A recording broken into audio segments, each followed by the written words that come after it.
today, I'm divorcing you. Get out of our house already. After being away on a business trip for 2 months, the husband returned and immediately said such things upon entering the house. Who could have predicted that he would bring back his mistress? As I was lost for words, the lover sat down on the sofa with a sense of entitlement. He gestured towards the entrance with his chin, clearly intending to kick me out as soon as possible. They wanted to get rid of the nuisance that was me quickly, but it wasn't going to be that easy. Regaining my composure, I responded clearly.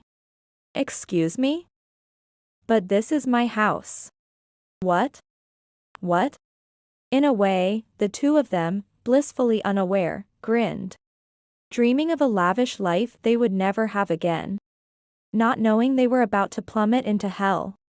My name is Mandy Johnson.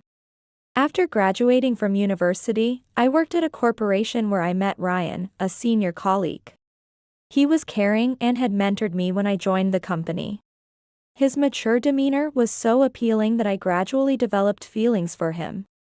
Ryan seemed to like me too, and within 6 months, he confessed his feelings for me.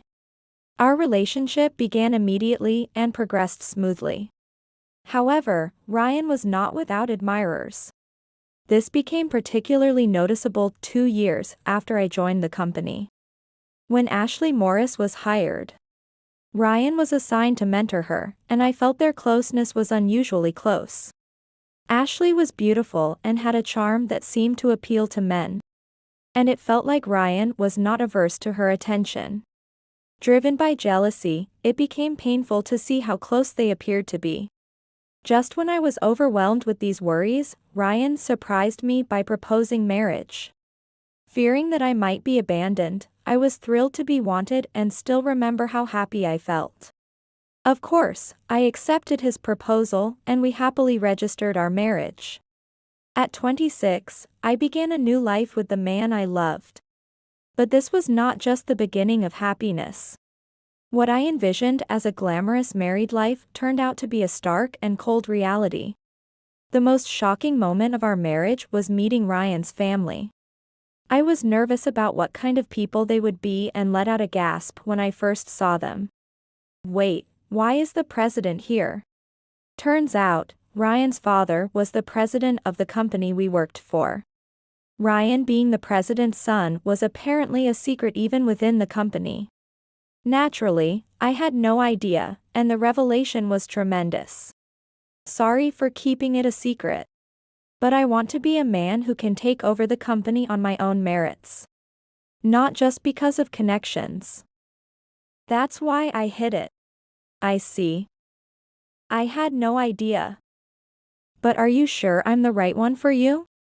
It's because it's you, Mandy. Have more confidence. Though shocked, Ryan's words comforted me. The president, Kevin, despite his serious image at work, had a kind demeanor that made him easy to be around. My son will be very busy from now on. Having a kind woman like you, Mandy, by his side will surely help him stay motivated. Please take care of him, even though he's like this. Nodding vigorously, I was reminded anew of how remarkable Ryan was. What surprised me most, though, was the financial power of my in-laws.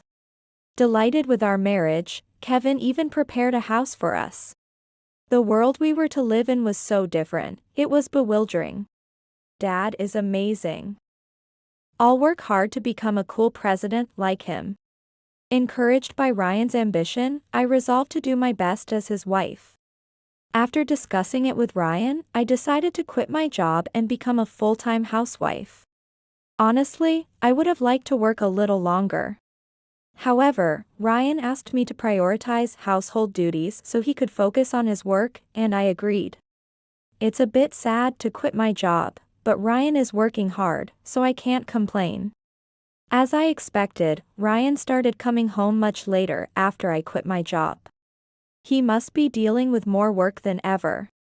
Some days, he even stayed overnight at the company. Our married life had only started 2 months ago, yet we hardly spent any time together. Even though we were supposed to be living together, it felt lonelier than living alone. I understand you're busy, but I wish you'd pay a little more attention to home life. I mentioned feeling lonely several times indirectly, but it didn't seem to reach Ryan. At that time, his passion for improving his skills and handling his work was his life. If we have kids in the future, I won't be able to immerse myself in work like this. I know I'm making you endure this, but now is the time to work hard. Told that it was for our future life together, I had no choice but to endure. However, as months passed, the effort gradually lost momentum. When Ryan came home around midnight, even if I was awake, he showed no interest. You must be tired. I'll heat up dinner. You must be hungry. I made your favorite. I already ate something light at the burger shop on the way home. I'm tired, so I'm going to sleep. Ryan avoided eye contact and went straight to the bedroom. And in the morning, he barely glanced at the breakfast I had prepared before rushing out. Clearing up the untouched breakfast became a routine. When did it start that I threw away the food I woke up early to prepare? As I did this, I began to feel an immense sense of emptiness. I'm lonely. Before marriage, we had more time and could talk more. Now, there's hardly any meaningful conversation in our home. My days were reduced to mechanically performing household chores. On rare occasions, Ryan would be home on Sundays. On such a day, we had breakfast together for the first time in a long while. It's rare to have a day off like this, so why don't we go out? I found a cafe you might like. Since it's finally a day off, let me relax at home. You really don't get it. No matter how cheerfully I try to engage him, Ryan responds curtly. He quickly finished his breakfast and hurried off to the living room. Still, it's better than the days when he doesn't touch his food at all. As I hurried to finish my own, the doorbell rang unexpectedly early in the morning. Who could that be this early? It's only 8 a.m. Wondering, I watched as Ryan, who had been sluggish just moments ago, quickly stood up and dashed to the entrance. Perhaps he had ordered something? But I was shocked beyond words when I saw who he had let in. Wow, Ryan's house is really beautiful. Oh, long time no see, Mandy. You've aged a bit since I last saw you. Are you tired? It was Ashley, a junior colleague. Her speech, still filled with a student-like casualness, was grating on my ears. Why are you here? I came to celebrate Ryan's marriage. I've always been grateful to him, so I wanted to do something. I knew you were coming today, but I didn't expect you this morning. Ryan, now smiling brightly, was a stark contrast to earlier, and it irked me. If he knew she was coming, why didn't he tell me? And what was with that smile? No matter that she's a junior, watching my husband grin at another woman was not pleasant. Forcing a smile, I prepared some tea. You really didn't have to go to all this trouble. It's okay. I just wanted to see Ryan.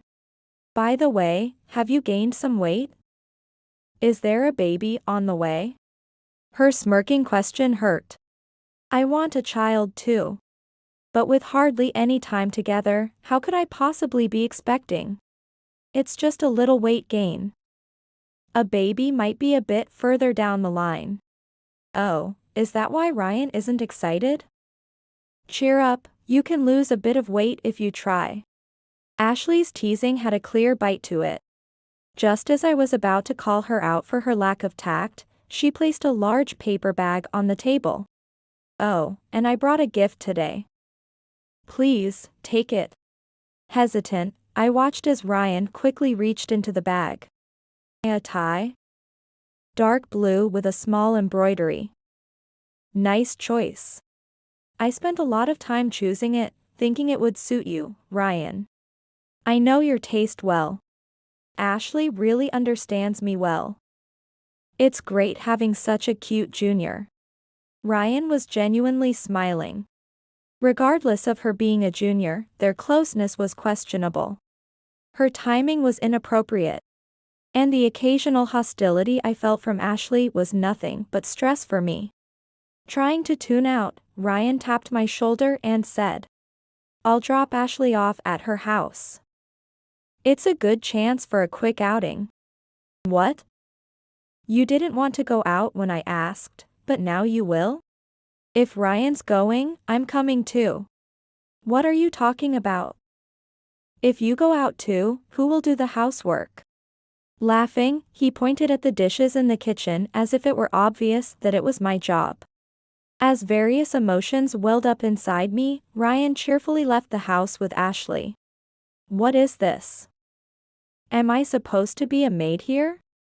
My frustration was not subsiding. Flipping through the abandoned calendar, I noticed summer was approaching. Next month is my birthday. Does Ryan even remember? I had hoped that he would at least remember our anniversary, but that hope was quickly dashed. This was evident when, less than a week after Ashley's visit, Ryan dropped another surprise. By the way, I'm going on a business trip out of the prefecture next week. As usual, please take care of the house. Another sudden trip. How long will you be gone? About a week. No, 2 months. It's long, but it's work, so it can't be helped. His frown suggested he was annoyed by my reaction. I am the future president. I'll have this kind of work from now on. It's bothersome if you make that face every time. Sorry, but next month is. I stopped myself. Mentioning my birthday seemed pointless. It wouldn't change his work commitments. I didn't say anything more to Ryan. During his business trip, I sent him messages during what I thought would be his free times. I thought he might reply if the messages were simple, but I barely got one response a week. Most were read and ignored. At best, he would return a single emoji. That was the same even on my birthday.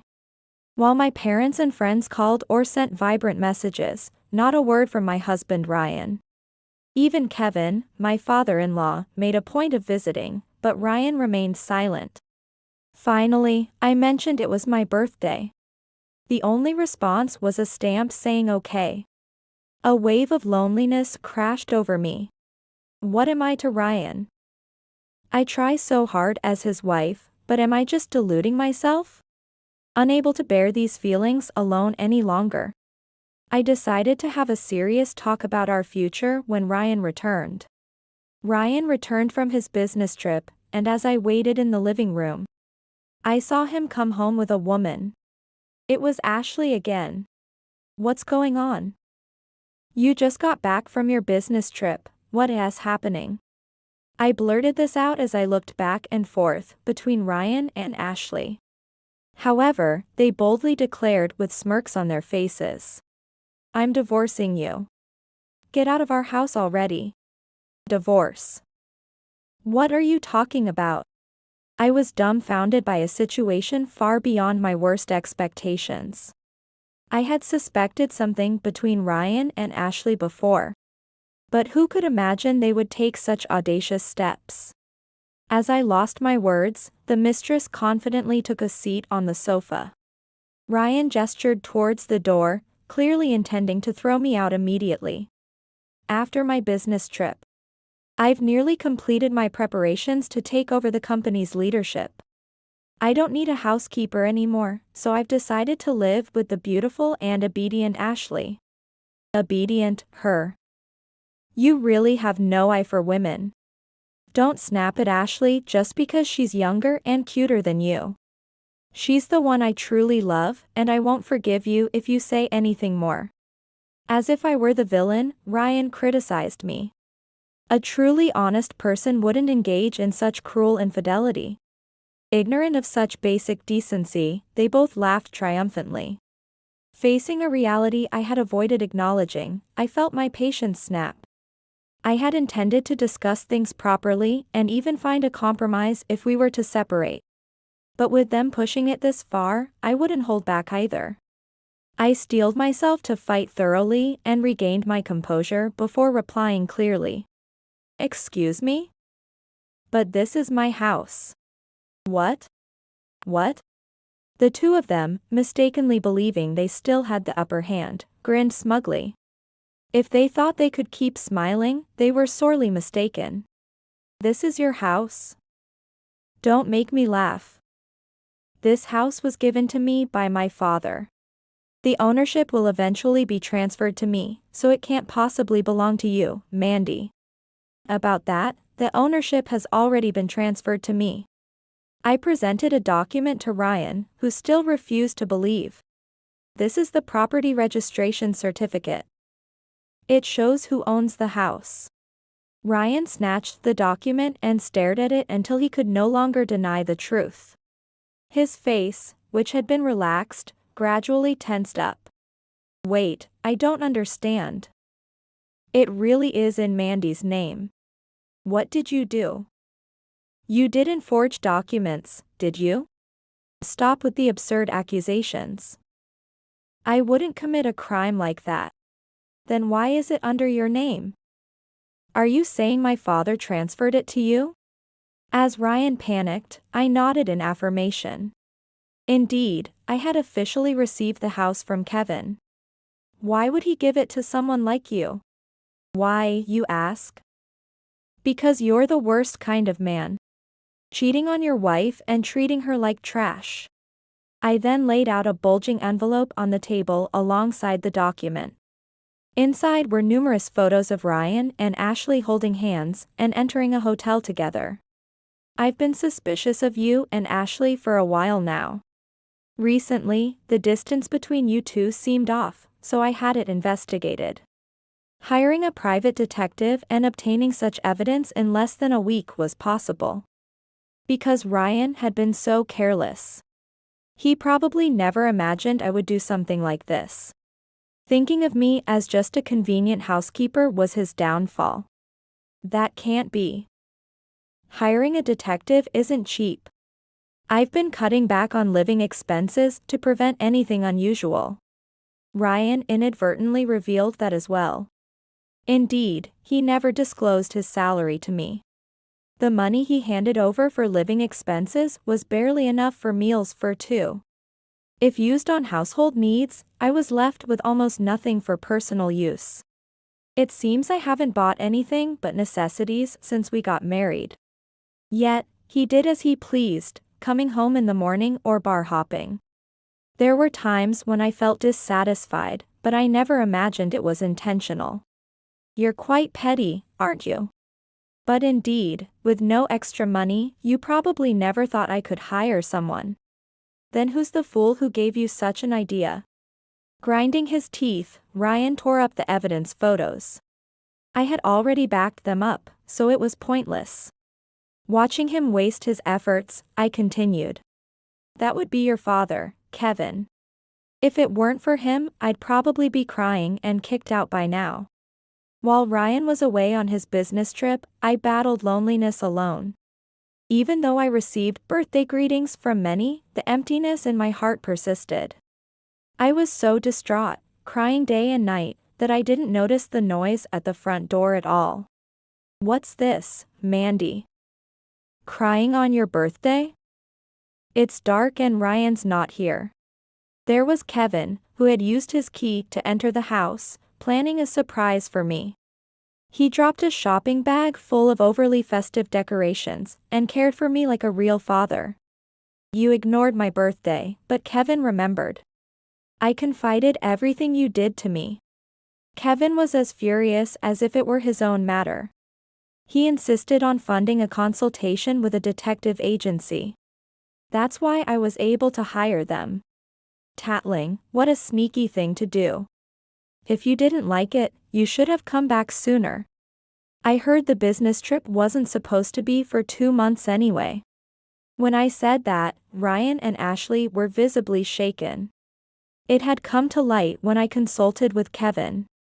Though Kevin, the president, had instructed Ryan to go on a business trip. It was supposed to last only a month.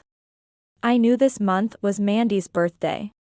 I had arranged the schedule so that you could be together on this important day. Kevin was puzzled because Ryan should have already returned by now. A few days ago, he had been informed that Ryan had returned from his business trip and was back at work as usual. If he hasn't come home, where could he be? Perhaps he's lying and staying with his mistress?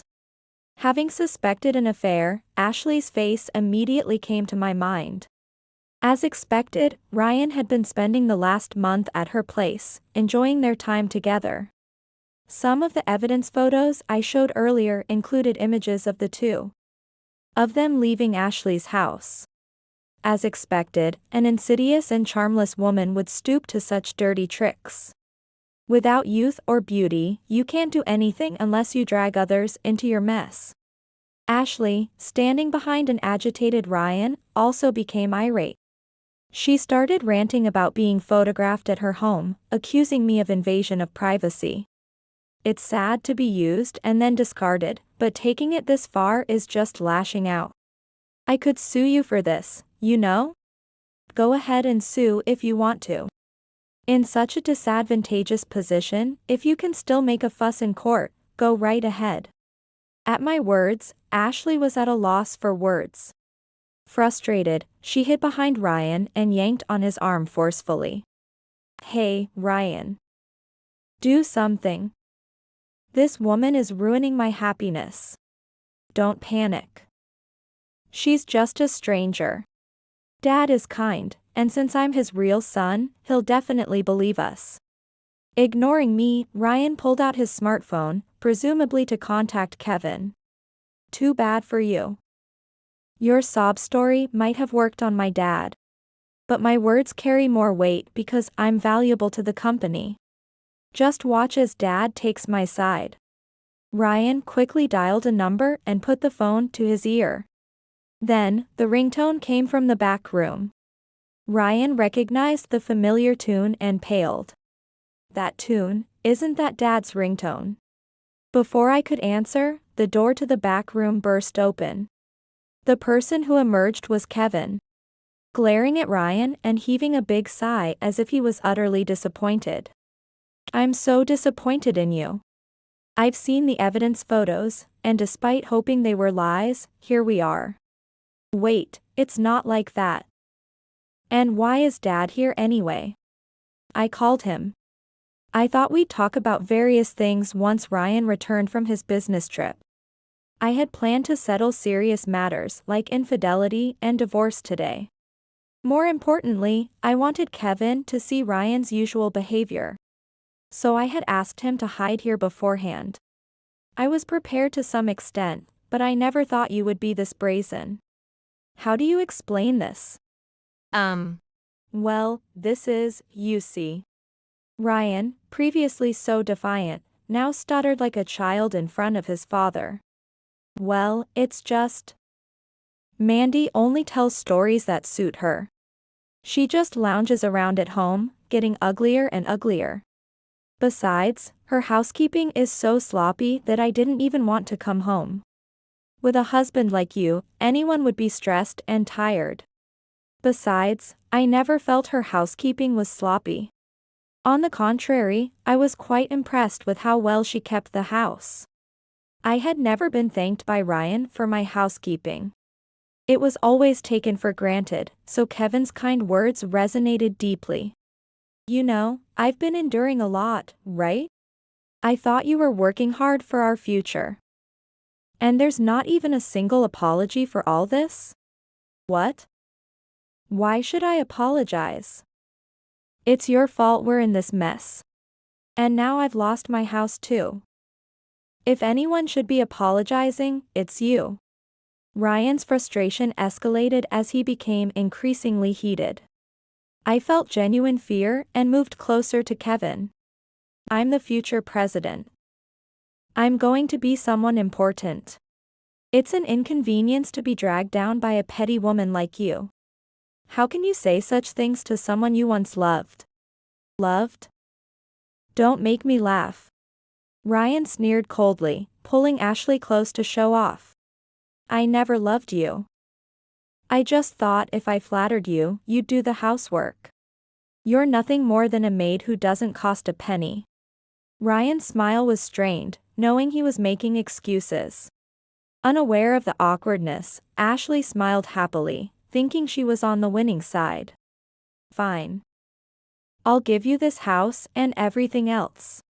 With a small house like this, if I really work, I can build as many as I want. After all, I'm the future president, a man destined to be wealthy. What are you talking about? There's no way you're going to be the next president. What? As Ryan blustered, Kevin sighed deeply. He had told me that depending on Ryan's responses, he might consider firing him. Even as a parent, he hoped for some sign of repentance. But that was now unlikely. Kevin shook his head wearily and said, Ryan, you're fired as of today. You don't need to come to the company anymore. The same goes for you, Ashley. You too have disrupted the company's morale. And you've made my family terribly sad. Kevin's hand gently stroked my back. His warmth felt profoundly comforting. Damn it. Do whatever you want. I'll live with Ashley in true love. I never want anything to do with you people again. As they tried to leave, I stopped them abruptly. There was still an important matter to discuss. Wait, I'll be seeking compensation through my lawyer. So don't even think about running away. Ashley, that includes you. Huh? I don't have any money, so that's impossible. Then you'll have to borrow it and pay it back. What you did deserves that much. As I glared, Ashley muttered after a moment's thought. This is the worst. I should have never gotten involved with Ryan. What? What are you talking about? If there's love, isn't this easy? Then use that power of love to make money for me. I'm not interested in guys who are broke. Abandoned by the sulking Ashley, Ryan chased after a much younger woman. That must have been the true love Ryan wanted. I didn't think it would last long. Are you okay?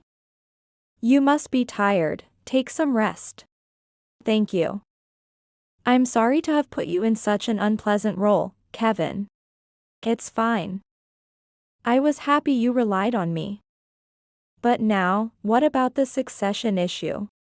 Kevin thought for a while, stroking his chin, then suddenly turned his eyes to me. Do you have any job prospects, Mandy? No, not at the moment. I plan to start looking once things settle down. Then, why don't you work for us again? We're short 2 employees, and we could use the help. Surprised by the unexpected offer, I asked if he was sure, and Kevin nodded emphatically. Someone as serious as you would be valued at any company. This is, you could say, headhunting. What do you think? Tears welled up in my eyes as I nodded several times. It had been tough being rejected by Ryan to that extent. Although I had silenced him, I still didn't feel up to thinking about what to do next. But if they were seeking my help, I wanted to respond. I am inexperienced, but I look forward to working with you. After enduring a long hell, I thus began a new life. Half a year has passed. I had returned to the company as Kevin's secretary. Originally, when Ryan became president, I thought studying for a secretary certification might come in handy, and it has. My salary has increased from before, and I've been living more freely, both personally and professionally. One day, during lunchtime, I received a call from a familiar number. Ryan? Why now? I hadn't seen Ryan since the day we parted. Our divorce had already been finalized, and I had already demanded a settlement of $50,000. I didn't care what kind of life Ryan, chased by monthly payments, was leading. Yet, after such a breakup, I hadn't expected him to contact me. After ignoring several calls, irritated by the continuously ringing smartphone, I inadvertently answered. I'm on a break at work, what is it? You finally answered. Help me, Mandy. Ryan's voice over the phone trembled as if he was scared. I silenced him for a moment. I don't know what happened, but I have no obligation to help you. Aren't you confirming your true love with a beautiful and wonderful wife by now? True love, my foot. Ashley was the worst woman. Ryan, showing regret, started explaining what had happened. After our divorce, Ryan had lost all his savings and was living with Ashley in a small apartment. While his pride was hurt, he worked part-time to earn living expenses. But Ashley trampled on Ryan's efforts. She was cheating on me with several other men. And because I was the poorest, she planned to dump me. For Ashley, the appeal was not Ryan himself, but his title as the next president. Having lost that, he was readily discarded as if he were no longer needed. I borrowed money to buy her a car to win her back. But she disappeared with the car. Now I'm being chased by debt collectors. It's the worst. It seemed that being betrayed by Ashley really got to him. As I could tell, he was slumping even over the phone. This isn't something new.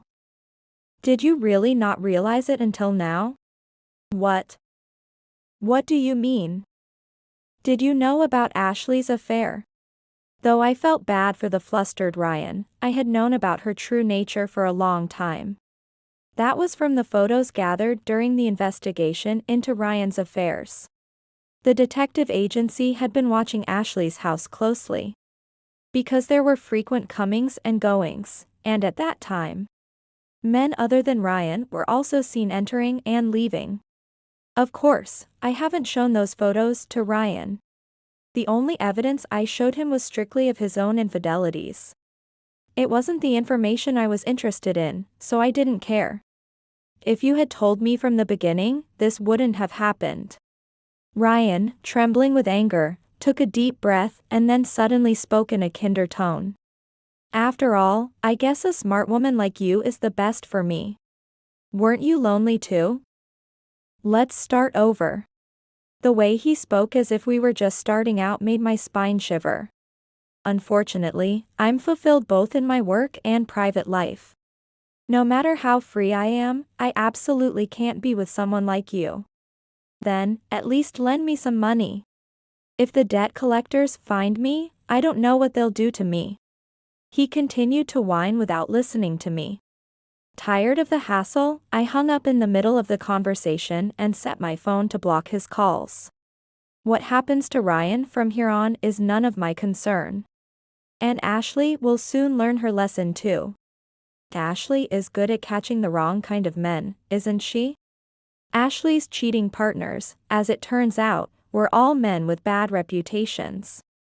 Some were forced to work to pay off debts or had histories of wrongdoing, backgrounds that were too messy to get involved with. Ryan was still a small fry compared to them. I want to live seriously so I don't end up like that. I also want to repay Kevin's kindness. From that day on, I never heard from Ryan again. Later, the lawyer reported on the settlement claim. Apparently, Ryan had settled the payment in full.